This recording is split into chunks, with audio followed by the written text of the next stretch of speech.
L'atmosphère devient rouge vif. Normal, voici Anne Roumanoff. Bonjour Anne. Bonjour Bruce, bonjour Julie, bonjour à tous. Bonjour.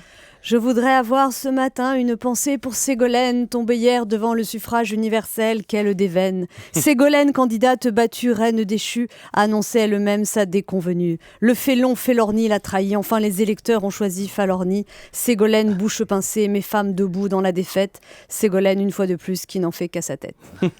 Eh oui, je suis lyrique comme Ségolène hier. Faut dire C'est beau. qu'hier, Ségolène, une fois de plus, ne nous a pas déçus. Déjà, elle a parlé à 19h45 avant tout le monde. Ensuite, elle a cité Victor Hugo.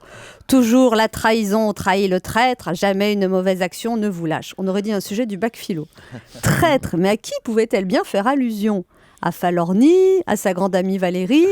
Et puis, qui a commis une mauvaise action ? Elle, de vouloir s'imposer dans une circonscription qui n'était pas la sienne, Falorni qui n'a pas voulu céder, François Hollande qui l'a écarté en faisant croire qu'il la soutenait.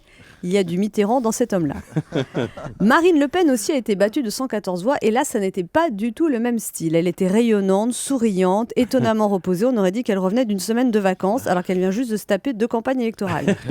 Marine Le Pen, elle a un côté Terminator blond qui est vraiment inquiétant. On a l'impression que l'adversité l'amuse et la stimule. Quand elle sourit avec ses dents carnassières, j'ai peur.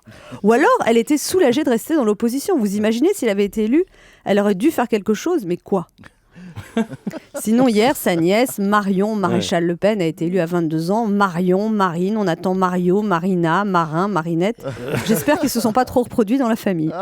Marion Maréchal Le Pen est une petite blonde choupinette comme tout, mais Front National. Avec son physique avenant, cette jeune fille aurait pu être actrice dans Plus belle la vie, candidate à Secret Story, tentatrice à l'île de la Tentation, mais non. Elle a choisi de participer à Top Député, la nouvelle émission de télé-réalité qui se passe à l'Assemblée. Elle a été sauvée par le public et par la députée PS qui n'a pas voulu se retirer. Cette blonde candide est d'autant plus dangereuse qu'elle a l'air inoffensive. Dans son discours de remerciement, elle avait la naïveté d'une déléguée de classe de terminale, la fraîcheur d'une jeune amoureuse au jour de son mariage et les idées moisies de son papy. Toutes ces péripéties ne doivent pas faire oublier l'essentiel. Ce matin, le PS a, comme le titre de Libé l'indique, une majorité royale, gouvernement, assemblée, Sénat. Jean-Marc Ayrault a déclaré hier « L'œuf qui nous attend est immense », ce qui veut dire « on n'est pas dans la merde ». Alors, au boulot les gars, vous avez 5 ans pour essayer de faire ce que vous avez dit, ce que vous ferez, et nous on a 5 ans pour voir ce que ça donne. Bravo et merci beaucoup Anne Roumanoff qu'on retrouve demain matin, bien sûr, sur Europe 1.